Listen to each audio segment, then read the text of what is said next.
தேவ வார்த்தை ஐக்கியத்திற்கு நான் உங்களை வரவேற்கிறேன். நான் ஜெரல் சாண்டியாகோ. நீங்கள் கேட்டுக்கொண்டிருப்பது வாட்ச்மேன் ஜெப போதனைகள். ஜெபிக்கலாம். பிதாவே, இயேசுவின் நாமத்தினால் வருகிறோம். தாப்பனே, நீரே உன்னதர், பெரியவர், சர்வ வல்லவர், வானத்தையும் பூமியும் படைத்த சர்வ வல்லமையுள்ள தேவன்.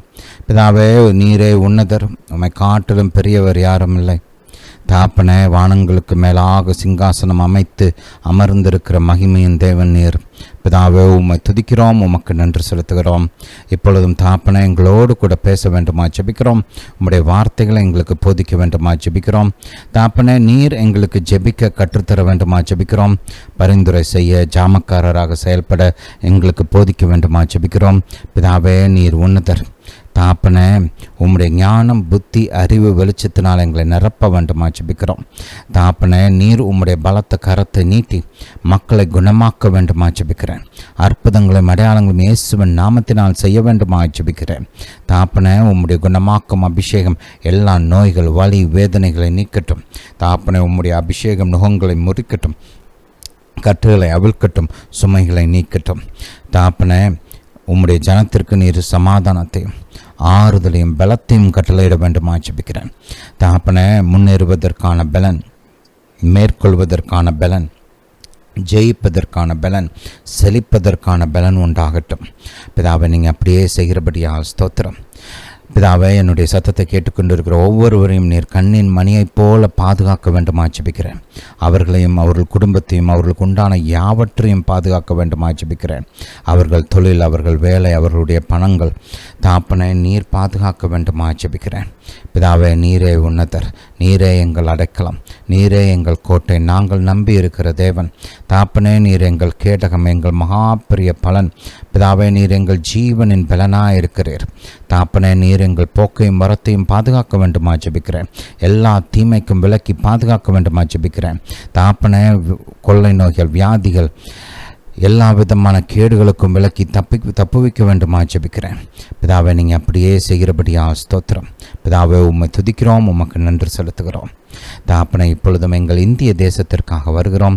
தாப்பனை, எங்கள் தலைவர்கள், எங்கள் தேசத்தின் அதிகாரிகள், அரசாங்க ஊழியர்கள், பிரதானமான மக்களுக்காக வருகிறோம். தாப்பனை, உம்முடைய ஞானம், புத்தி, அறிவு, திறமை, வெளிச்சத்தினால் அவர்களை நிரப்ப வேண்டுமா ஜெபிக்கிறேன். இந்த தேசத்தை சரியான பாதையில் நடத்த, சரியான விதத்தில் ஆளுகை செய்ய நீர் ஞானத்தை கொடுக்க வேண்டுமா ஜெபிக்கிறேன். மற்ற தேசங்களோடு கூட நல்ல விதத்தில் இடைப்பட, அவர்களை சரியான விதத்தில் கையாள நீர் ஞானம், புத்தி, அறிவு, வெளிச்சத்தை கொடுக்க வேண்டுமா ஜெபிக்கிறேன். தாப்பனே, எங்கள் தேசத்தில் நீதியும் நியாயமும் நிலைப்படுத்த வேண்டுமா ஜெபிக்கிறோம்.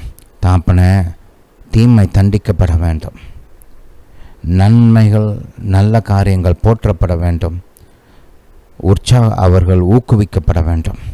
பிதாவே, உம்முடைய உதவி, உம்முடைய அந்த நீதி, அந்த நியாயம் எங்கள் தேசத்தில் வெளிப்படட்டும். பிதாவே, எங்கள் தலைவர்கள் எங்கள் தேசத்திற்கு ஆசீர்வாதமாக இருக்கட்டும், மக்களுக்கு நன்மை செய்கிறவர்களாக இருக்கட்டும்.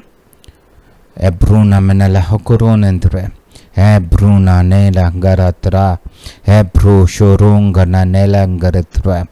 பிதாவே, எங்கள் தேசத்தில் உம்முடைய மகிமை வெளிப்படட்டும். தாப்பனை, ஏற்ற காலத்தில் மழையை வருஷிக்க வேண்டுமா ஜெபிக்கிறோம். தாப்பனை, அபரிதமான மழையை கொடுக்க வேண்டுமா ஜெபிக்கிறோம். முன்மாறி பின்மாரியை கொடுக்க வேண்டுமா ஜெபிக்கிறோம். பிதாவே, எங்கள் தேசத்தின் எக்கனாமி நீங்கள் ஆசீர்வதிக்க வேண்டுமா ஜெபிக்கிறோம். வர்த்தகங்களை நீர் ஆசீர்வதிக்க வேண்டுமா ஜெபிக்கிறோம். எங்கள் எக்கனாமியை பலப்படுத்த வேண்டுமா ஜெபிக்கிறோம். தாப்பனை, நல்ல வேலை வாய்ப்புகள் உண்டாகட்டும்.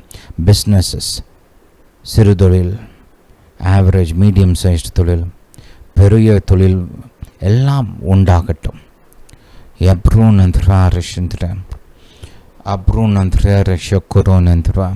தாப்பனை, விவசாயிகளை ஆசீர்வதிக்க வேண்டுமா ஜெபிக்கிறோம்.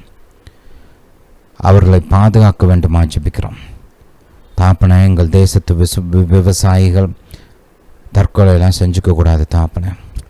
தாப்பனை, நீர் உடனிருந்து ஆதரிக்க வேண்டுமா ஜெபிக்கிறோம்.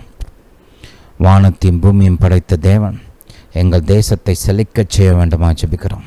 பிதாவே, உம்முடைய உதவி உண்டாகட்டும், உம்முடைய பலன் உண்டாகட்டும். பரலோக தேவனிடத்திலிருந்து எங்கள் தேசத்திற்கு ஒத்தாசை உண்டாகட்டும். பிதாவை நீங்கள் அப்படியே செய்கிறபடியால் ஸ்தோத்திரம். தாப்பனை நல்ல இண்டஸ்ட்ரீஸ், நல்ல கம்பெனிஸ் எல்லாம் கொடுக்க வேண்டுமா ஜெபிக்கிறோம். பிதாவை உம்மால் கூடும், எல்லாம் கூடும்.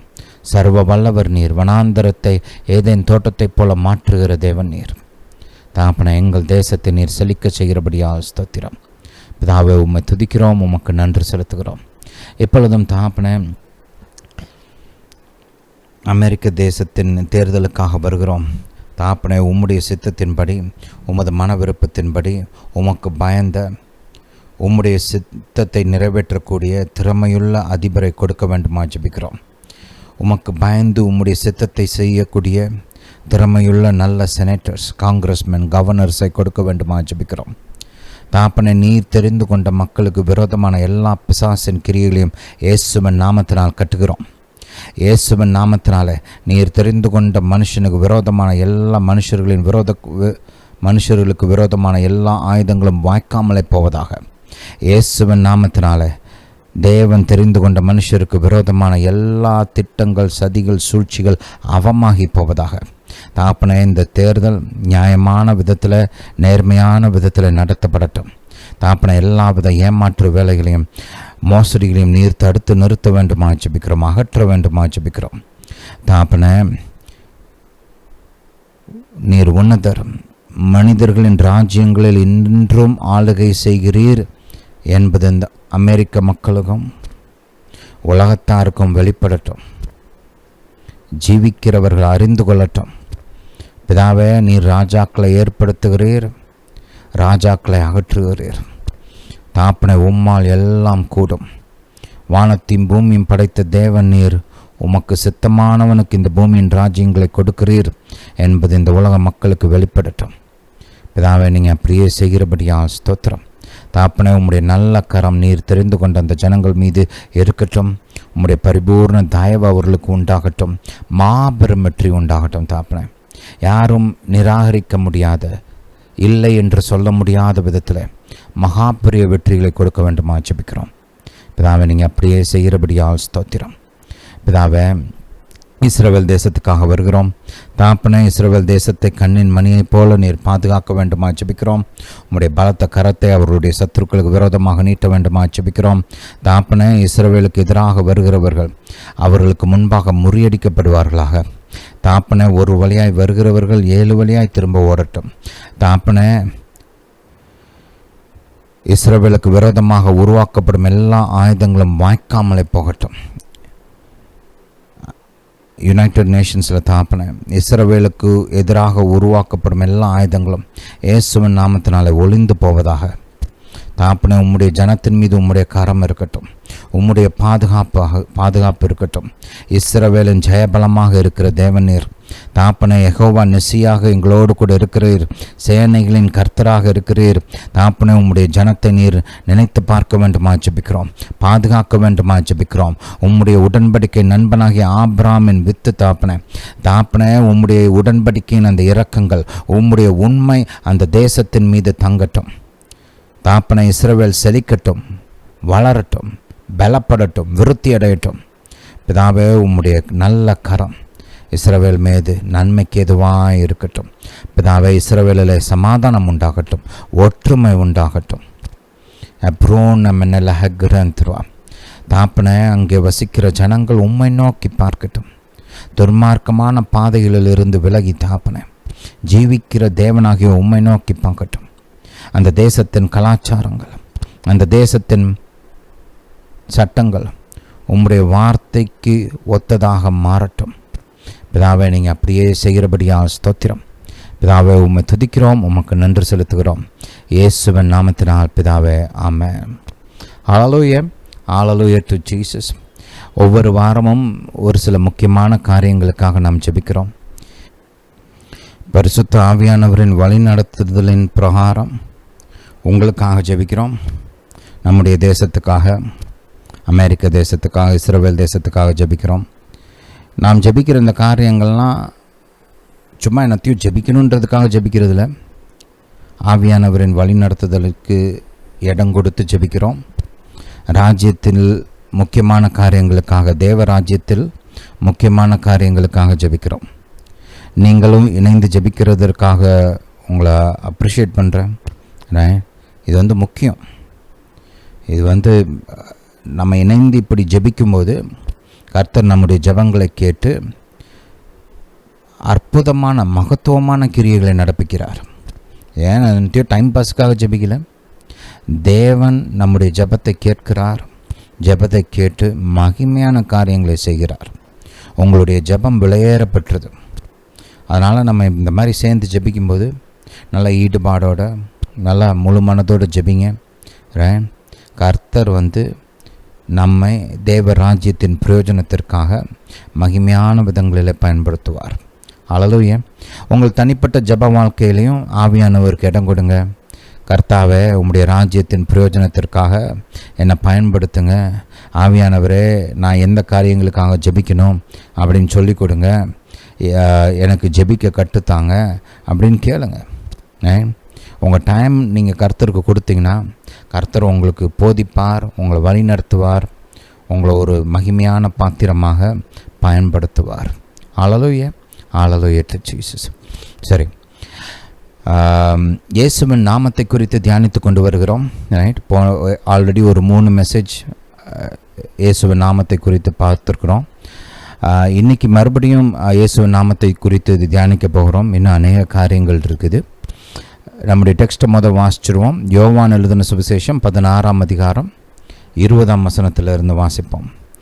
மெய்யாகவே மெய்யாகவே நான் உங்களுக்கு சொல்லுகிறேன், நீங்கள் அழுது புலம்புவீர்கள், உலகமோ சந்தோஷப்படும்.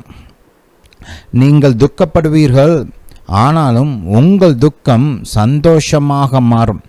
இந்த சந்தோஷம்ன்றது அண்டர்லைன் பண்ணுங்கள். எங்கெல்லாம் இந்த டெக்ஸ்ட்டில் சந்தோஷம் அப்படின்னு பார்க்குறீங்களோ அதெல்லாம் அண்டர்லைன் பண்ணி வச்சுக்கோங்க. ஸ்திரியானவளுக்கு பிரசவ காலம் வந்திருக்கும்போது அவள் துக்கமடைகிறாள். பிள்ளை பெற்றவுடனே ஒரு மனுஷன் உலகத்தில் பிறந்தான் என்கிற சந்தோஷத்தினால் அப்புறம் உபத்திரவத்தை நினையாள். மறுபடியும் பாருங்கள், சந்தோஷம் இல்லை? அதுபோல் நீங்களும் இப்பொழுது துக்கமடைந்திருக்கிறீர்கள், நான் மறுபடியும் உங்களை காண்பேன், அப்பொழுது உங்கள் இருதயம் சந்தோஷப்படும். உங்கள் சந்தோஷத்தை ஒருவனும் உங்களிடத்திலிருந்து எடுத்து போட மாட்டான். அந்த நாளிலே நீங்கள் என்னிடத்தில் ஒன்றும் கேட்க மாட்டீர்கள். மெய்யாகவே மெய்யாகவே நான் உங்களுக்கு சொல்லுகிறேன், நீங்கள் என் நாமத்தினால் பிதாவினிடத்தில் கேட்டுக்கொள்வது எதுவோ அதை அவர் உங்களுக்கு தருவார். இதுவரைக்கும் நீங்கள் என் நாமத்தினாலே ஒன்றும் கேட்கவில்லை. கேளுங்கள், அப்பொழுது உங்கள் சந்தோஷம் நிறைவாய் இருக்கும்படி பெற்றுக்கொள்வீர்கள். அல்லேலூயா. பாருங்க, கர்த்தர் நம்முடைய சந்தோஷத்தை குறித்து எவ்வளவு அக்கறையுள்ளவராக இருக்கிறாருன்னு பாருங்க. திரும்ப திரும்ப சந்தோஷம் சந்தோஷம் சந்தோஷம். அல்லேலூயா. பாருங்க, கர்த்தருக்குள் மகிழ்ச்சி இருக்கிறது, சந்தோஷம் இருக்கிறது, களிகூறுதல் இருக்கிறது. சில சமயம் நம்ம கிறிஸ்தவத்தை வந்து ஏதோ ஒரு சீரியஸான எப்பொழுதுமே உம்முன்னு இருக்கிற கடுகடுன்னு இருக்கிற ஒரு மதம் அப்படின்ற மாதிரி நினச்சிட்றோம். நம்ம கர்த்தர் வந்து வானத்தில் அப்படியே கடுப்பாக கடுகடுன்னு ஆத்திரத்தோடு உட்காந்துருக்கிறார். எவன் மாட்டுவான், எவனை வறுக்கலாம், எவனை தூக்கி அக்கினியில் போடலாம், எவனை எண்ணெய் சட்டிக்குள்ளே போடலாம், எவனை வந்து புழுவுக்கு இறையாக கொடுக்கலாம், அந்த மாதிரி யோசிச்சுட்டு அப்படியே பார்த்துட்ருக்கிறன்ற மாதிரி ஒரு ஃபீலிங் இருக்குது ஒரு சிலருக்கலாம். ஆனால் கர்த்தர் வந்து பாருங்கள், அவர் ஒரு அன்பான தகப்பன். ஒரு பக்கம் அவர் சர்வ வல்லமை உள்ளவர், இன்னொரு பக்கம் பார்த்திங்கன்னா அவர் ஒரு அன்புள்ள தகப்பன். நாம் அவருடைய குடும்பமாக இருக்க வேண்டும் என்று விரும்பி நம்மை உருவாக்கியிருக்கிறார். நம்முடைய சந்தோஷம் அவருக்கு ரொம்ப முக்கியம். ஹல்லேலூயா, ஹல்லேலூயா டு ஜீசஸ். நாம் அவரை சேவிக்கும் போது கூட சந்தோஷத்தோடு சேவிக்க வேண்டும் என்று அவர் விரும்புகிறார். ஹல்லேலூயா, ஹல்லேலூயா டு ஜீசஸ். நான் ஒரு வசனம் வாசித்தேன், உபாகமத்தில் இருக்குது. ரொம்ப இன்ட்ரெஸ்டிங்கான ஒரு வசனம். உபாகமம் 28ஆம் அதிகாரத்தில் பார்த்தீங்கன்னா, அங்கே உங்களுக்கு தெரியும், ஆசீர்வாதங்களை குறித்தும் சாபங்களை குறித்தும் வேதம் நமக்கு போதிக்கிறது இல்லையா? அப்படி கர்த்தர் போதிக்கும்போது ஒரு சாபம் வந்து பார்த்திங்கன்னா ரொம்ப இன்ட்ரெஸ்டிங்காக இருக்கும் அந்த பாயிண்ட்டு. அது என்னென்னு கொஞ்சம் பார்ப்போம். என்னோட சேர்ந்து வாசிங்க. சகலமும் பரிபூரணமாக இருக்கையில் நீ மனம் மகிழ்ச்சியோடும் களிப்போடும் உன் தேவனாகிய கர்த்தரை சேவியாமற் போனது நிமித்தம் சகலமும் குறைவுபட்டு பட்டினியோடும் தாகத்தோடும் நிர்வாணத்தோடும் கர்த்தர் உனக்கு விரோதமாய் அனுப்பும் சத்துருக்களை சேவிப்பாய். பாருங்கள், கர்த்தர் ஒரு பக்கம் நம்ம சந்தோஷமாக இருக்கணும்னு விரும்புகிறாரு. இன்னொரு பக்கம் பார்த்திங்கன்னா அவரை சந்தோஷத்தோடு சேவிக்கணும்னு விரும்புகிறாரு. முடங்கிக்கிட்டே துக்கத்தோடு அவரை சேவிக்கணும்னு விரும்பலை. மன ரம்யமாக மனம் பொருந்தி விருப்பப்பட்டு மகிழ்ச்சியோடு அவரை சேவிக்க வேண்டும் என்று அவர் எதிர்பார்க்கிறார். நாமளும் சந்தோஷமாக இருக்கணும், அவரையும் சந்தோஷத்தோடு சேவிக்க வேண்டும். சங்கீதம் 16 போங்க. சங்கீதம் 16. ஹல்லேலூயா டு ஜீசஸ். இங்கே பாருங்களேன், 10ஆம் வசனம் 11ஆம் வசனத்தை வாசிப்போம். என் ஆத்மாவை பாதாளத்தில் விடீர், உம்முடைய பரிசுத்தமான அழிவை காண ஒட்டீர், ஜீவ மார்க்கத்தை எனக்கு தெரியப்படுத்துவீர். உம்முடைய சமூகத்தில் பரிபூர்ண ஆனந்தமும் உம்முடைய வலது பாரசத்தில் நித்திய பேரின்பமும் உண்டு. கர்த்தருக்குள்ள என்ன இருக்குதாம்? ஆனந்தம், பேரின்பம். கர்த்தருடைய சமூகத்தில் என்ன இருக்குது? ஆனந்தம் இருக்கிறது, பேரின்பம் இருக்கிறது. ஆவியானவருடைய கனிகளில் ஒரு கனி என்னன்னு கேட்டிங்கன்னா ஜாய். ஹல்லேலூயா. அதையும் வாசிப்போமே. கலாத்தியருக்கு போங்க. கலாத்தியர் 5ஆம் அதிகாரம். Hallelujah to Jesus. Hallelujah to Jesus. 22லேருந்து வாசிப்போம். ஆவியின் கனியோ அன்பு, சந்தோஷம், சமாதானம். ஹல்லேலூயா. பாருங்க, கர்த்தர் சந்தோஷமுள்ள தேவன். அவர் வானத்தில் அப்படியே கடுகடுலாம் உட்காந்துருக்கல, அவர் ஜாலியாக இருக்கிறார். சந்தோஷமுள்ள தேவன்.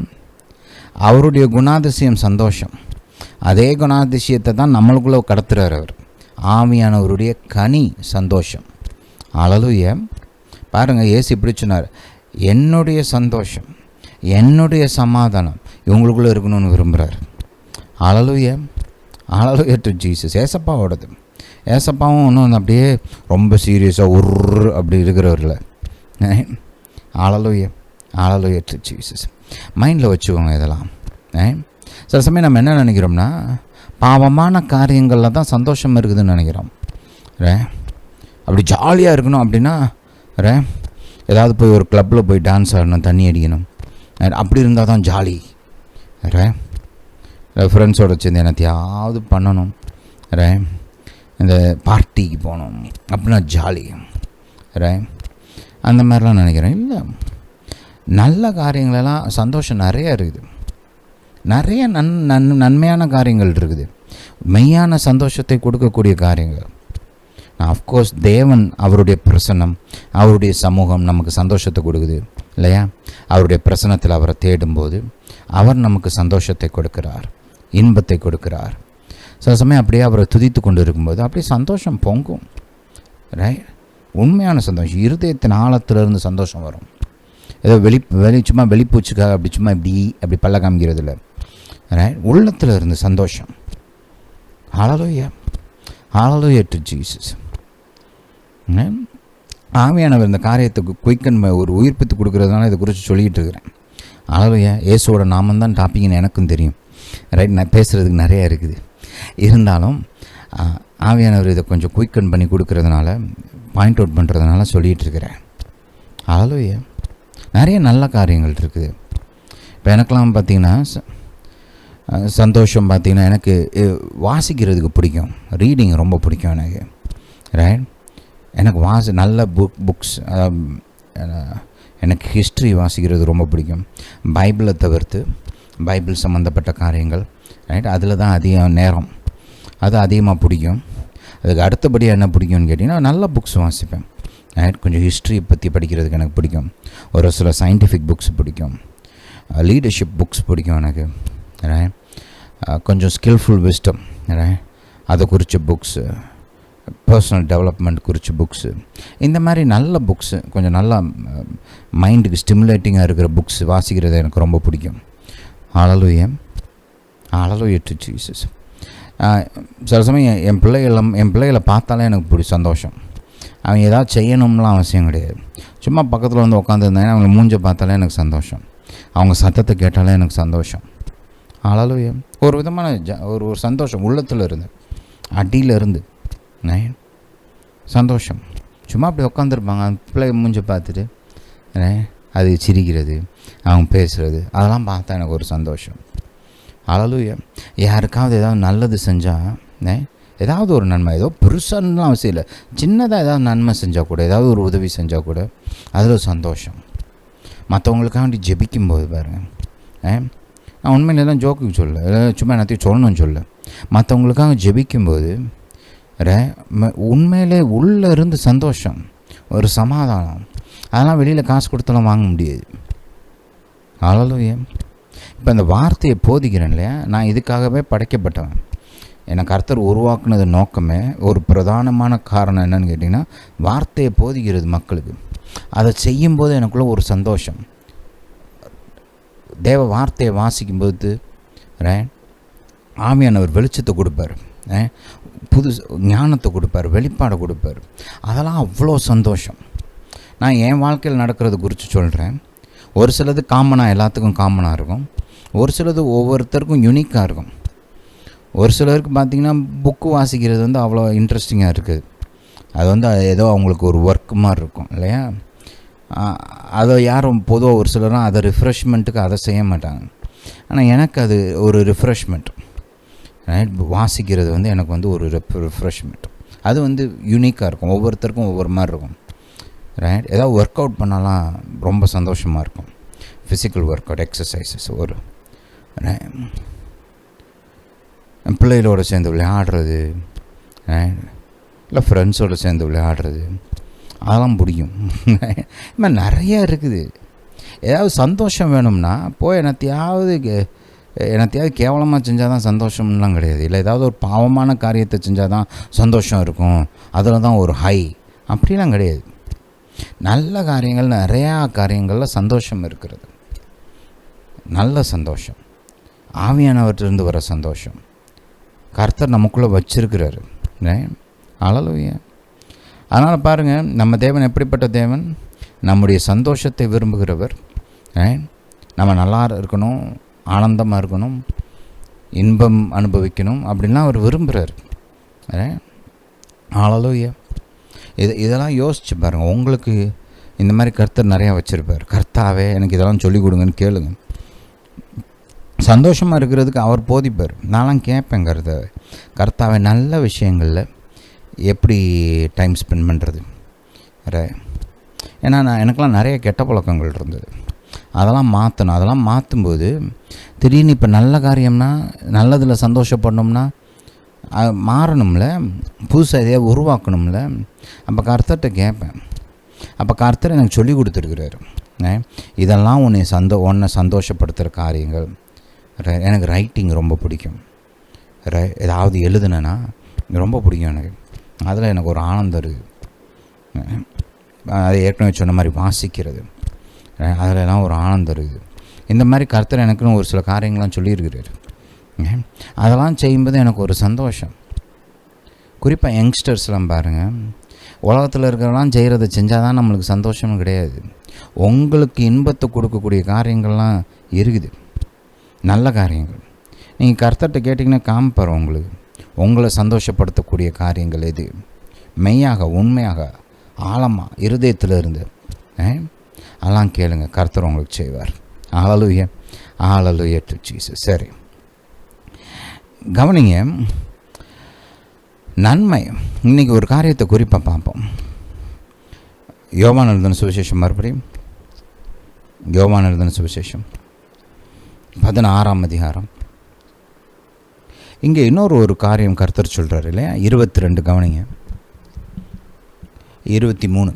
அந்த நாளில் நீங்கள் என்னிடத்தில் ஒன்றும் கேட்க மாட்டீர்கள், மெய்யாகவே மெய்யாகவே நான் உங்களுக்கு சொல்லுகிறேன், நீங்கள் என் நாமத்தினால பிதாவினிடத்தில் கேட்டுக்கொள்வது எதுவோ அதை அவர் உங்களுக்கு தருவார். என் நாமத்தினால பிதாவினிடத்தில் கேட்டுக்கொள்வது எதுவோ. பாருங்கள், this is a limitless help. அளவே இல்லாத உதவி வாக்கு பண்ணப்படுகிறது. அளவில்லாத நன்மைகள் இங்கே நமக்கு வாக்கு பண்ணப்படுகிறது. இங்கே வந்து ஒரு அளவு கிடையாது. ஒரு சில நீங்கள் ஏதாவது ஒரு கம்பெனிலாம் வேலை பார்த்தீங்கன்னா இது வரைக்கும் நீங்கள் யூஸ் பண்ணிக்கலாம், இதுக்கு மேலே பயன்படுத்தக்கூடாது அப்படின்னு ஒரு லிமிட் வைப்பாங்க. உங்கள் பேங்க்கில் எல்லாம் உங்களுக்கு ஒரு கிரெடிட் கார்டு கொடுத்தாங்கன்னா ஸ்பெண்டிங் லிமிட்டுன்னு ஒன்று இருக்கும். அவ்வளோதான் பண்ண முடியும், டிரான்சாக்ஷன் லிமிட். அதுக்கு மேலே நீங்கள் உங்கள் கார்டில் பண்ண முடியாது. அது உங்கள் பேங்க்கில் இருக்கிற டெபாசிட்டு, உங்களோட அந்த ஸ்டாண்டிங், ஃபைனான்ஷியல் ஸ்டாண்டிங், அதை பொறுத்து ஒவ்வொருத்தருக்கும் மாறும். எல்லாத்துக்குமே லிமிட் இருக்குது. இப்போ கவர்மெண்ட்டே பார்த்திங்கன்னா தீட்டுத்தம்பெல்லாம் பண்ண முடியாது, அவங்களுக்குமே லிமிட் இருக்குது. ஒரு ரேஞ்சுக்கு தான் பண்ண முடியும், அதுக்கு மேலே பண்ண முடியாது. ஆனால் கர்த்தர் வந்து தன்னுடைய பிள்ளைகளுக்கு இங்கே ஒரு லிமிட்லெஸ் ஆப்பர்ச்சுனிட்டியை கொடுக்குறாரு. நீ கேட்டுக்கொள்வது எதுவோ, அல்லேலூயா, லிமிட்டே இல்லாமல் என்ன வேணுமோ கீழே நான் செய்வேன். அல்லேலூயா. இது வந்து ஒரு சிலருக்கு வந்து அது எப்படிங்க லிமிட் இல்லாமல் கேட்குறது, பேராசை அல்லவா, இது வந்து ஒரு மாதிரி வேர்ல்டி மெட்டீரியலிஸ்டிக்காக போயிடும்ல. பாருங்கள், நம்ம இங்கே கேட்கும்போது பாவமான காரியங்களை குறித்து சொல்கிறதில்ல. கர்த்தர் பாவத்துக்கெல்லாம் பதில் கொடுக்கறது கிடையாது. கர்த்தாவே அந்த பேங்க்கை கொள்ளையடிக்க போகிறேன், உதவி பண்ணுங்க அப்படின்னு கேட்டால் கர்த்தர் உதவி செய்ய மாட்டார். இல்லை, ஒரு சிலர், இது உதாரணத்துக்கு சொல்கிறேன், ஒரு சிலர் வந்து திருமணமான இன்னொரு பெண்ணை பார்த்து அந்த பொண்ணு எனக்கு மனைவியாக வரணும் அப்படின்னு கேட்டாலும் செய்ய மாட்டார். அது வந்து விபச்சாரம். அப்படிலாம் ஜெபம் பண்ணக்கூடாது. கர்த்தாவே அவனை கொலை பண்ண போகிறேன், போலீஸ்கிட்ட மாட்டிக்காமல் பாதுகாத்துக்கொள்ளுங்க, அதான் கர்த்தர் செய்யவே மாட்டார். புரியுதா? அல்லேலூயா. அப்போ பாருங்கள், நம்ம இங்கே கர்த்தர் கேட்டுக்கொள்வது எதுவோ அப்படின்னு சொல்லும்போது என்ன கேட்க சொல்கிறாரு? நன்மையானவைகள். நம்முடைய தாப்பன் நல்லவர், நன்மைகளை செய்கிறவர், நன்மையான ஈவுகளை கொடுக்கிறவர். வேதம் நம்முடைய தாப்பனை குறித்து என்ன சொல்லுது பாருங்கள். யாக்கோபுக்கு போங்க, யாக்கோபு எழுதின நிருபம். ஹல்லேலூயா டு ஜீசஸ். நம்முடைய பரமபிதாட்ட இருந்து எப்படிப்பட்ட ஈவுகள் இறங்கி வருதாம்? எப்படிப்பட்ட ஈவுகள்? நன்மையானத ஈவுகள், பூரணமான ஈவுகள். அதுதான் கர்த்தர் கொடுக்குறார். தீமையான எதையும் கர்த்தர் கொடுக்கறது கிடையாது. அவர்கிட்ட இருந்து வருகிறது பூரா நன்மையான ஈவுகள், பூரணமான ஈவுகள். 17ஆம் வசனத்தை வாசிங்க என்னோட சேர்ந்து. நன்மையான எந்த ஈவும் பூரணமான எந்த வரமும் பரத்திலிருந்து உண்டாகி சோதிகளின் பிதாவின் இடத்திலிருந்து இறங்கி வருகிறது. அவரிடத்தில் யாதொரு மாறுதலும் யாதொரு வேற்றுமை நிழலும் இல்லை. பாருங்கள், இப்போ வந்து ஏதோ தலைவலி வந்திருக்குது, இல்லை ஏதோ சளி பிடிச்சிருக்குது, அதை மட்டும்தான் கர்த்தர் குணமாக்குவார்லாம் கிடையாது. ஒருத்தன் வந்து பிறப்பிலிருந்தே குருடனாக இருக்கிறான், அவனுக்கு கண்ணு தெரிஞ்சதே கிடையாது, பார்வைனா என்னன்னே தெரியாது, பார்க்குற அனுபவமே அவனுக்கு கிடையாது. அப்படிப்பட்ட சூழ்நிலையில் இருக்கிறவனையும் கர்த்தர் குணமாக்குவார். கர்த்தாவே என்னை குணமாக்குங்க அப்படின்னு நம்ம கர்த்தர்கிட்ட கேட்கும்போது, ஏதோ கர்த்தர் சின்னதாக ஏதோ குட்டியுண்டா ஏதாவது வியாதி இருந்தால் அதை குணமாக்குவார். பெரிய வியாதினா கர்த்தர் அதெல்லாம் செய்ய மாட்டார். அப்படி கிடையாது. கர்த்தருக்கு வந்து எதுவுமே பெருசு கிடையாது. நமக்கு வேணால் ஒரு சில காரியங்கள் பெருசாக தெரியலாம். பாருங்கள், பிறப்பில் இருந்து சப்பானியாக இருக்கிற ஒருத்தனை, முடவனாக இருக்கிற ஒருத்தனை இயேசு நாமத்தில் எந்திரிச்சு நடனா அவன் நடக்கிறான். ஏன்? கர்த்தருக்கு வந்து அது பெருசு கிடையாது. மரித்தவனையும் உயிரோடு எழுப்புறாங்க. ஏசப்பா எழுப்புனாரு, பவுல் அப்போஸ்தலன் எழுப்புறாரு, பேதுரு எழுப்புறாரு. இன்றைக்கும் கர்த்தர் அந்த மாதிரி அற்புதங்களும் செய்கிறார். அல்லேலூயா. அப்போ பாருங்கள், ஏதோ ஒரு சீரியஸான வியாதினா கூட கர்த்தர் பண்ணிடுவாருங்க. ஆனால் செத்து போயிட்டா ஒன்றும் பண்ண முடியாது. அப்படியும் கிடையாது. ஏன்னா மரணமும் அவருக்கு பெருசு கிடையாது.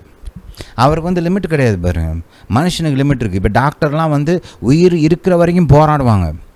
எப்படியாவது காப்பாற்றிடணும், என்னமாவது பண்ணிடணும், இருக்கிற மருந்தை கூட, அந்த ட்ரீட்மெண்ட்டை கூட, இந்த ட்ரீட்மெண்ட்டை கூட, அந்த ஸ்பெஷலிஸ்ட்டை கூப்பிடு, இந்த ஸ்பெஷலிஸ்ட்டை கூப்பிடு, இந்த நாட்டில் ட்ரீட்மெண்ட் கொடுக்க முடியாது, சரி வேறு நாட்டுக்கு அனுப்பு, ஏதாவது பண்ணுவாங்க இல்லையா? உயிர் இருக்கிற வரைக்கும். உயிர் போயிடுச்சுன்னா சொல்லிடுறேன், எங்களால் இதுக்கு மேலே முடியாதுங்க. ஆனால் கர்த்தர் வந்து உயிர் போனதுக்கப்புறமும் உதவி செய்யக்கூடியவர். எவரிட்டு சொல்கிறார் இல்லையா, பயப்படாதே விசுவாசி, ரைட், பயப்படாதே விசுவாசி. ஏன்? எனக்கு மரணம் பெருசு கிடையாது. ஒரு மருத்துவனுக்கு வேணால் மரணம் பெருசாக இருக்கலாம், தாண்ட முடியாத ஒரு தடையாக இருக்கலாம், ரைட். ஆனால் மரணம் எனக்கு வந்து ஒன்றும் கிடையாது. மரித்த பெண்ணையும் என்னால் உயிரோடு எழுப்ப முடியும். புரியுதா? நம்ம ஏசப்பா அவ்வளோ பெரியவர் பாருங்கள். இப்போ நம்ம பலத்துக்கு ஏற்ற மாதிரி ராத்திரியில் லைட்டு வேணும்னா டியூப் லைட் போடுவோம். இல்லை நல்லா பெருசாக ஒரு எல்இடி லைட்டு கூட போடுவோம்னு வச்சுக்கோங்களேன். இல்லை ஒரு 10 எல்இடி லைட்டு. இப்போ நம்ம ஸ்போர்ட்ஸ்லாம் விளையாடுறதுக்கு இந்த பெருசாக லைட்ஸ் போடுறோம் இல்லையா, பெரிய டவர் வச்சு அதில் பல லைட்டை ஒன்றா சேர்த்து, ரைட். அந்த வெளிச்சத்தில் ஸ்போர்ட்ஸ்லாம் விளையாடுறோம், கிரிக்கெட் மேட்ச் விளையாடுறோம், ஃபுட்பால் விளையாடுறோம், அந்த மாதிரிலாம் செய்கிறோம். இந்த ஸ்டேடியத்தில் இருந்து நல்ல பிரகாசமான அந்த லைட்ஸ் எல்லாம் இப்போ யூஸ் பண்ணுறாங்க இல்லையா. அதான் நம்மளால் முடியும். ஆனால் பாருங்கள், யோசுவா காலத்தில் அவர் வந்து ஒரு யுத்தம் பண்ணிகிட்டு இருக்கிறாரு. கர்த்தர் சொன்ன யுத்தம், கர்த்தரே வாக்கு கொடுத்துருக்காரு, இவங்களை உன் கையில் ஒப்பு கொடுக்குறேன் அப்படின்னு, ரைட். கானான் தேசத்தை கைப்பற்றணும்னு கர்த்தர் தான் கட்டளை கொடுத்துருக்கிறாரு, ரைட். அவர் சொல்லி யுத்தத்துக்கு வந்திருக்கிறாங்க. கர்த்தரும் அவங்களுக்கு சத்துருக்களை கையில் ஒப்பு கொடுத்துருக்கிறாரு. யுத்தம் பண்ணிகிட்ருக்கிறாங்க, கையில் மாட்டியிருக்கிறாங்க, வகையாக மாட்டியிருக்கிறாங்க. ஆனால் ஒரு பிரச்சனை, சாயங்காலம் ஆயிடுச்சு, இப்போ இருட்டு வரப்போகுது. இப்போ அவனுக்கு வந்து என்ன வேணும், ஃப்ளட் லைட்ஸ்லாம் பத்தாது, டியூப் லைட்லாம் பத்தாது, அதெல்லாம் பிரயோஜனப்படாது. அவனுக்கு என்ன வேணும், இந்த பகல் வெளிச்சம் வந்து கண்டினியூ ஆகணும், ரைட். இன்னும் ஒரு நாள் கண்டினியூ ஆச்சுன்னா ரொம்ப உதவியாக இருக்கும். அதனால் அவன் என்ன பண்ணுறான், யோசிக்கிறான். யோசுவா பாருங்க, டக்குன்னு கர்த்தரை நோக்கி பாருது, கர்த்தாவே, ரைட். அந்த சூரியன் அந்த சைடு நிப்பாட்டுங்க, சந்திரன் இந்த சைடு நிப்பாட்டுங்க, எனக்கு வந்து வெளிச்சம் வேணும், ரைட். இந்த யுத்தத்தை நான் முடிக்கணும். இந்த வகையை கையில் வந்து மாட்டியிருக்கிறாங்க. இவங்கள தனித்தனியாக விரட்டிட்டு போய் கோட்டையில் ஒவ்வொருத்தனையும் காத்திருந்து பிடிக்கிறதுக்கு அதான் வருஷக்கணக்காகும், ரைட். ஒரு கோட்டையை பிடிக்கிறதுனா சும்மா கிடையாது. இயற்கையாக யுத்தம் பண்ணால் கோட்டைக்குள்ளே இருக்கிற ஒரு ராஜா, அவனுடைய சேனை, அதெல்லாம் கைப்பற்றுவதற்கு 1 வருஷம் ஆகும், சில சமயம் 2 வருஷம் கூட ஆகும், சில சமயம் அதுக்கு மேலேயும் நீடிக்கும். உள்ளே எவ்வளோ சப்ளை வச்சுருக்குறாங்கன்றதை பொறுத்து. ஹல்லேலூயா. ஸ்டாக் எவ்வளோ வச்சுருக்குறாங்க, ரைட், அதை பொறுத்து. ஸ்டாக் நிறையா இருந்தால் ரொம்ப நாளைக்கு நீடிக்கலாம், ஸ்டாக் வற்றி போச்சுன்னா கொஞ்ச நாள். ஹல்லேலூயா. பெரிய பெரிய நகரங்கள்லாம் இதுக்காகவே அந்த காலத்துலலாம் நிறையா ஸ்டாக் பண்ணி வச்சுருப்பாங்க. இந்த மாதிரி யுத்தம்லாம் வந்தால் நம்ம வந்து தப்பிக்கணும், தாக்கு பிடிக்கணும் அப்படின்றதுக்காகவே கொஞ்சம் சேர்த்து வைப்பாங்க களஞ்சியங்களில். ஹல்லேலூயா. அப்போ பாருங்கள், இவங்க கோட்டைக்குள்ளே போய் ஒளிஞ்சிக்கிட்டாங்கன்னா இவங்களை பிடிக்கிறது பெரும்பாடாயிரும். இங்கே வெளியில் வகையாக மாட்டியிருக்கிறாங்க, கையில் சிக்கியிருக்கிறாங்க. இங்கேயே முடிச்சிட்டா வேலை ஈஸியாகிடும். அதனால் கர்த்தரை நோக்கி பார்த்து கேட்குறாரு, கர்த்தாவே சூரியன் அங்கே நிப்பாட்டுங்க, சந்திரன் அங்கே நிப்பாட்டுங்க. இங்கே நம்மளாக இருந்தால் என்ன சொல்லியிருப்பேன், ஏண்டா உனக்கு மனசில் என்ன நினப்பு, சூரியனை நிப்பாட்டணுமாம்ல, இவர் பெரிய இவருக்கு வசதியாக இவருக்கு தோதான் சூரியனை நிப்பாட்டுவாங்க, என்ன நினப்பு உனக்கு, ரே. பொதுவாக அப்படி தானே கேட்டிருப்போம். ஆனால் யோசுவா அப்படி யோசிக்கல. இதில் ஆச்சரியம் என்னம்னா, கர்த்தரும் அப்படி சொல்லலை. கர்த்தருக்கு வந்து சந்தோஷம், ஆஹா என்னை புரிஞ்ச ஒரு பிள்ளை வந்துட்டான், என்னால் எத்தையும் செய்ய முடியும், நான் சர்வ வல்லவர், நான் தான் சகலத்தையும் உருவாக்கினவர்னு விளங்கின ஒரு பையன். நாம் அவனுக்காக எத்தையும் செய்வோம்னு விசுவாசிக்கிற ஒரு பையன் வந்துட்டான். தைரியமாக கேட்டிருக்கிறேன், அவனுக்காக நம்ம செய்வோம்னு. கர்த்தரும் செஞ்சுட்டாரு பாருங்க. சூரியன் நிப்பாட்டார், சந்திரன் நிப்பாட்டார். பாருங்கள், கர்த்தர் வந்து தன்னுடைய பிள்ளைகளுக்கு நன்மைகளை செய்யும்போது அளவில்லாமல் செய்கிறார், லிமிட்லாம் வைக்கிறதே கிடையாது. அதனால தான் வேதம் போதிக்கிறது, கர்த்தர் பாத்திரம் நிரம்பி வழிய செய்கிறார். ரைட். எக்ஸாக்டாக 1/2 கப்பு ஏன்னா 3/4 கப்பு இல்லை கரெக்டாக ரிம் வரைக்கும் அப்படி கூட நிப்பாட்டுறது கிடையாது, ஊற்றிக்கிட்டே இருக்கிறார். அவருக்கு தெரியும் நிரம்பிருச்சுன்னு. ரைட், அதான் லிமிட் இல்லாமல் ரைட் பொங்கி வழியும்படி செய்கிறார். பாருங்கள், ஒரு அம்மா எலிஷாவின் காலத்தில் வந்துருக்குறாங்க. எதுக்கு வந்துருக்குறாங்க? கடன் பிரச்சனையை தீர்க்கிறது. அது ஒன்று தான் கேட்டிருக்காங்க, கடன் பிரச்சனை. அதனால் பிள்ளைகளை தூக்கிட்டு போகிறது, கடனுக்கு ஈடாக அவங்க பெற்ற 2 பிள்ளைகளை தூக்கிட்டு போகிறது வந்திருக்கிறாங்க. இப்போ அதனால் அந்த அம்மா வந்து எலிஷாட்ட வந்து கேட்குறாங்க. எலிஷா கேட்குற, உன் வீட்டில் என்னம்மா இருக்குதுன்னா, இத்தினோண்டு என்ன தான் இருக்குதுன்னு அந்த அம்மா. அவர் சொல்கிறார், சரி உன்னோட அயலார்ட்டெல்லாம் போய் இதை கேள், பாத்திரம் கேள், எல்லாட்டையும் வாங்க, நிறையா வாங்க.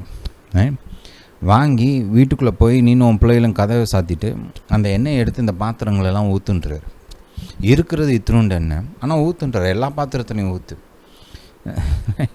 இயற்கையாக பார்த்தா என்ன தோணும், என்ன ஒவ்வொரு பாத்திரத்தையும் ஒரு சொட்டு ஊற்றுறதா? ஆனால் அப்படிலாம் அந்த அம்மா கேட்கல பாருங்கள். அந்த வார்த்தைக்கு மரியாதை கொடுத்து, கர்த்தர் எலிஷா மூலமாக பேசுகிற அந்த வார்த்தைக்கு மரியாதை கொடுத்து அந்த அம்மா போயிடுச்சு, கிளம்பிருச்சு. போய் பாத்திரத்தை வாங்கிச்சு எடுத்துச்சு ஊற்ற ஆரம்பித்தா ஒவ்வொரு பாத்திரமும் நிரம்புது. ரைட், எத்தனை பாத்திரம் கொண்டு வராங்களோ அத்தனை பாத்திரமும் நிரம்புது. பாருங்கள், எலிஷா இத்தனை பாத்திரம் தாமா அப்படின்னு சொல்லலை. கரெக்டாக 10 பாத்திரம், 10 பாத்திரத்துக்கு மேலே ஒரு சொட்டு வராது. இல்லை 20 பாத்திரம், இல்லை 20 பாத்திரத்துக்கு மேலே ஒரு சொட்டு வராது அப்படின்னு சொல்லலை. 100 பாத்திரமா 100 பாத்திரத்துக்கு மேலே ஒரு சொட்டு வராது அப்படின்னு சொல்லலை. 1000 பாத்திரமா 1000 பாத்திரத்துக்கு மேலே ஒரு சொட்டு கிடையாது அப்படின்னு சொல்லலை. நீ ஊற்றுற வரைக்கும் அது வந்துக்கிட்டே இருக்கும், லிமிட்டே கிடையாது. ஹல்லேலூயா. கர்த்தர் அங்கே ஒரு லிமிட்டே வைக்கல பாருங்களேன். எப்போ தெரியுமா அந்த எண்ணெய் நின்றுச்சு? இவங்க பாத்திரம் இல்லை, இனிமே இவங்க சைடில் இருந்து இனி பாத்திரம் இல்லைன்னு சொன்னதுக்கப்புறம் தான் அங்கே எண்ணெய் நின்றுச்சு. இவங்க பாத்திரம் கொண்டு வர வரைக்கும் எண்ணெய் வந்துக்கிட்டே இருக்குது, லிமிட்லெஸ். ஹல்லேலூயா. வாசிங்களேன். Hallelujah to Jesus, hallelujah to Jesus. 6ஆம் வசனத்தை கவனிங்க, இல்லை 5லேருந்தே வாசிப்போம். அவள் அவனிடத்திலிருந்து போய் தன் பிள்ளைகளுடனே கதவை பூட்டி கொண்டு இவர்கள் பாத்திரங்களை அவளிடத்தில் கொடுக்க அவள் அவைகளில் வார்த்தாள். அந்த பாத்திரங்கள் நிறைந்த பின் அவள் தன் மகன் ஒருவனை நோக்கி, இன்னும் ஒரு பாத்திரம் கொண்டு வா என்றாள். அதற்கு அவன், வேறே பாத்திரம் இல்லை என்றான். அப்பொழுது எண்ணெய் நின்று போயிற்று. பாருங்கள், கர்த்தர் லிமிட் வைக்கல. உன்னால் எவ்வளோ பாத்திரம் கொண்டு வர முடியுமோ கொண்டு வா, நீ கொண்டு வர வரைக்கும் நான் ஊற்றிக்கிட்டே இருப்பேன். ஹல்லேலூயா. நம்ம கர்த்தர் இப்படிப்பட்டவர், வித்தவுட் லிமிட், லிமிட்லெஸ். மத்தேயுக்கு போங்க, மத்தேயு 7ஆம் அதிகாரம்.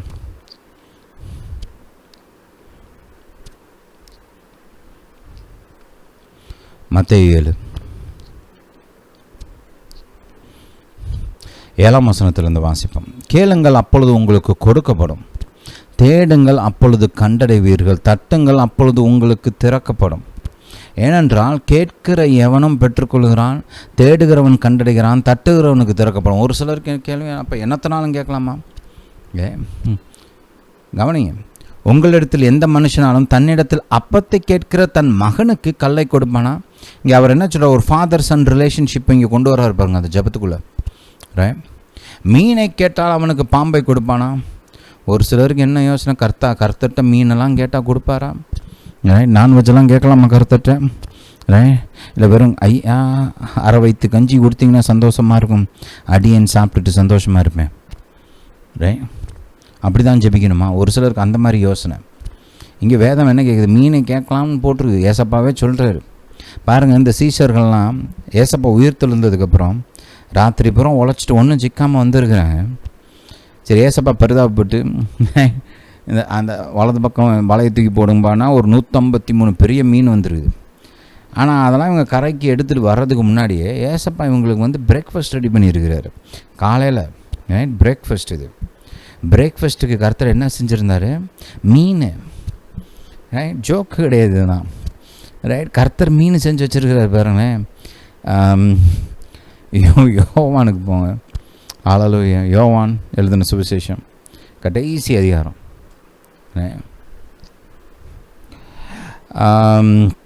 கவனிங்க 9ஆம் வசனம். அவர்கள் கரையிலே வந்திறங்கின போது கரி நெருப்பு போட்டிருக்கிறதையும் அதன் மேல் மீன் வைத்திருக்கிறதையும் அப்பத்தையும் கண்டார்கள். ஏசப்பாவே ரெடி பண்ணி வச்சுருக்கிறாரு நான்வெஜ் காலங்காத்தால்.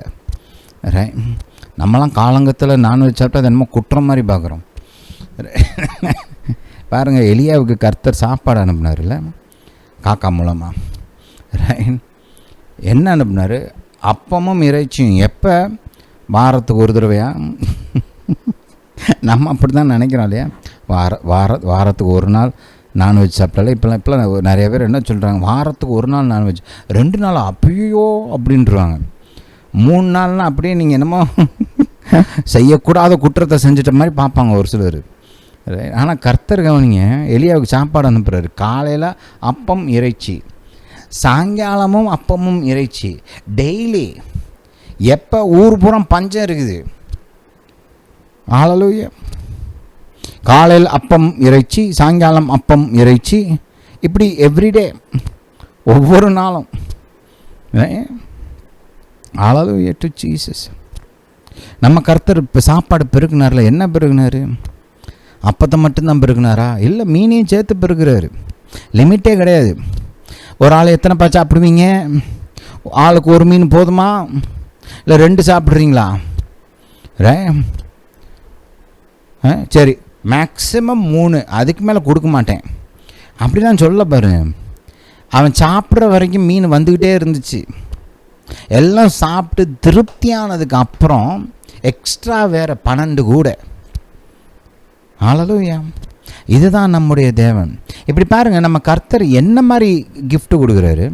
நல்ல ஈவுகள், அவருடைய வார்த்தையில் வாக்கு பண்ணப்பட்ட நல்ல ஈவுகள். கர்த்தர் ஒன்றும் ஜெபத்தில் என் அந்தகாரமான காரியங்கள், பாவமான துன்மார்க்கமான காரியங்கள்லாம் கேளு, நான் உனக்கு கொடுக்குறேன்னு சொல்லலை. நல்ல ஈவுகள். அந்த நல்ல ஈவுகளுக்கு லிமிட்டே கிடையாது. No limit. பெருசாக இருக்கலாம், சிறுசாக இருக்கலாம், கொஞ்சமாக இருக்கலாம், நிறையா இருக்கலாம், என்ன கேட்டாலும் செய்வார். ஹல்லேலூயா. சில சமயம் நம்ம என்ன நினைக்கிறோம்? கர்த்தர் நம்முடைய தேவைகளை சந்திப்பார் அப்படின்னு நினைக்கிறோம். உண்மைதான், தேவைகளை சந்திப்பார். ஆனால் இருதயத்தின் விருப்பங்களை பூர்த்தி செய்வார்னு ஒரு சிலர் நம்புறது கிடையாது. ஆனால் கர்த்தர் தேவைகளையும் சந்திப்பார், இருதயத்தின் விருப்பங்களையும் பூர்த்தி செய்வார். நல்ல விருப்பங்கள் இருக்குது அவங்க இருதயத்தில், கர்த்தர் அதை பூர்த்தி செய்வார். புரியுதா? தேவைகளையும் பூர்த்தி செய்வார், விருப்பங்களையும் பூர்த்தி செய்வார். நல்லதாக இருக்குதா? செய்வார் நிச்சயமா. ஹல்லேலூயா. Hallelujah to Jesus. மத்தேயு 7க்கு போங்க, திரும்ப அதையும் பார்த்து முடிச்சிருவோம். கவனிங்க. கேளுங்கள் அப்பொழுது உங்களுக்கு. சரி, அது வேண்டாம். 10ஆம் வசனத்தில் தான் நிப்பாட்டணும். 11 வாசிப்போம். ஆகையால் பொல்லாதவர்களாகிய, இங்கே ஏன் பொல்லாதவர்னு போட்டிருக்கோம்? மனுஷன் வந்து விழுந்து போயிருக்கிறான் இல்லையா? அவனுக்குள்ளே பாவ சுபாவம் இருக்குது. அப்படிப்பட்ட விழுந்து போன மனுஷனை பிள்ளைகளுக்கு என்ன வேணும்னு பார்த்து நல்லதாக கொடுக்குறான் இல்லையா? அதான் சொல்கிறார். ஆகையால் பொல்லாதவர்களாகிய நீங்கள் உங்கள் பிள்ளைகளுக்கு நல்ல ஈவுகளை கொடுக்க அறிந்திருக்கும்போது பரலோகத்தில் இருக்கிற உங்கள் பிதா தம்மிடத்தில் வேண்டிக் கொள்கிறவர்களுக்கு நன்மையானவைகளை கொடுப்பது அதிக நிச்சயம் அல்லவா? அதிக நிச்சயம் அல்லவா? இப்படி உங்களுக்கு நன்மைகள் செய்ய வேண்டும் என்று விரும்பி ஏசப்பா தன்னுடைய நாமத்தை கொடுத்துருக்கிறார். உங்கள் வாழ்க்கையில் அளவில்லாத நன்மைகள், பொங்கி வழிகிற அளவுக்கு நன்மைகள். ஏன்னா வேதம் போதிக்க கர்த்தர் நம்மை நன்மையால் திருப்தியாக்குகிறாராம், நன்மையால் நிரப்புகிறாராம். நமக்கு நன்மைகளை வந்து நம்மள்கிட்ட இருந்து அவர் வந்து அப்படி அப்படி இடுக்கிலாம் வச்சுக்கிறது கிடையாது, அள்ளி கொடுக்குறார் நன்மை. ஏன்? அவர் நல்லவர், அவர் நல்ல தாப்பன், அவர் சுபாவமே அதுதான். அந்த நன்மைகள்லாம் நம்ம வாழ்க்கைக்குள்ளே வரணும்னு விரும்பி தான் கர்த்தர் என்ன செய்கிறாரு? நமக்கு இயேசுவின் நாமத்தை கொடுத்துருக்கிறார். நன்மைகள், நல்ல ஈவுகள். நாம் நன்மையினால் திருப்தி செய்யப்பட வேண்டும் என்று வேதம் போதிக்கிறது. சங்கீதம் 103 எடுங்க. இந்த சங்கீதத்தில் பார்த்திங்கன்னா ஒரு பெரிய லிஸ்ட்டே இருக்குது. நல்ல ஈவுகள்லாம் என்ன அப்படின்னு சொல்லி எக்கச்சக்கமான ஒரு பெரிய லிஸ்ட் இருக்குது. அதில் ஒரு வசனத்தை பார்ப்போம். 5ஆம் வசனத்தை பார்த்தீங்கன்னா, நன்மையினால் உன் வாயை திருப்தியாக்குகிறார். நன்மையினால் இத்தினூண்டு கொடுக்குறாரு, டேஸ்ட் பண்ணி பார்த்துக்க, அவ்வளோ போதும். தொட்டுக்கிறதுக்கு கொஞ்சம் அப்படிலாம் இல்லை. ரைட்? நன்மையினால் உன் வாயை திருப்தி ஆக்குகிறார். சொல்லுங்கள், திருப்தி ஆக்குகிறார். அது வரைக்கும் கொடுத்துக்கிட்டே இருப்பேன். ஹல்லேலூயா, ஹல்லேலூயா டு ஜீசஸ்.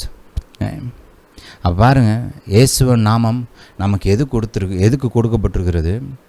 நம் வாழ்வில் நன்மைகள் நிரம்ப வேண்டும். ரைட்? நமக்கு நல்ல ஈவுகள் கிடைக்கணும்னு ஏசப்பா விரும்புகிறார். நாம் சந்தோஷப்பட வேண்டும் என்று கர்த்தர் விரும்புகிறார். அதனால தான் இப்படி சொல்லியிருக்கிறாரு இல்லையா? 16ஆம் அதிகாரம் 23, 24 திரும்ப வாசிப்போம். ஹல்லேலூயா டு ஜீசஸ். அந்த நாளிலே நீங்கள் என்னிடத்தில் ஒன்றும் கேட்க மாட்டீர்கள், மெய்யாகவே நான் உங்களுக்கு சொல்கிறேன், நீங்கள் என் நாமத்தினாலே பிதாவினிடத்தில் கேட்டுக்கொள்வது எதுவோ அதை அவர் உங்களுக்கு தருவார். இதுவரைக்கும் நீங்கள் என் நாமத்தினாலே ஒன்றும் கேட்கவில்லை, என் நாமத்தினாலே கேளுங்கள், அப்பொழுது உங்கள் சந்தோஷம் நிறைவாயிருக்கும்படி பெற்றுக்கொள்வீர்கள். ஹல்லேலூயா, ஹல்லேலூயா டு ஜீசஸ். நிறைவான நன்மைகள் உங்களுக்கு உண்டாக வேண்டும் என்று விரும்பி, உங்கள் சந்தோஷம் நிறைவாக வேண்டும் என்று விரும்பி நமக்கு ஏசப்பா அவருடைய நாமத்தை கொடுத்திருக்கிறார். ஹல்லேலூயா, ஹல்லேலூயா டு ஜீசஸ். இந்த போதனையை கேட்டபடியால் நன்றி. கர்த்தர் உங்களை ஆசீர்வதிப்பாராக. நம்முடைய இயேசு ராஜா சீக்கிரம் வருகிறார்.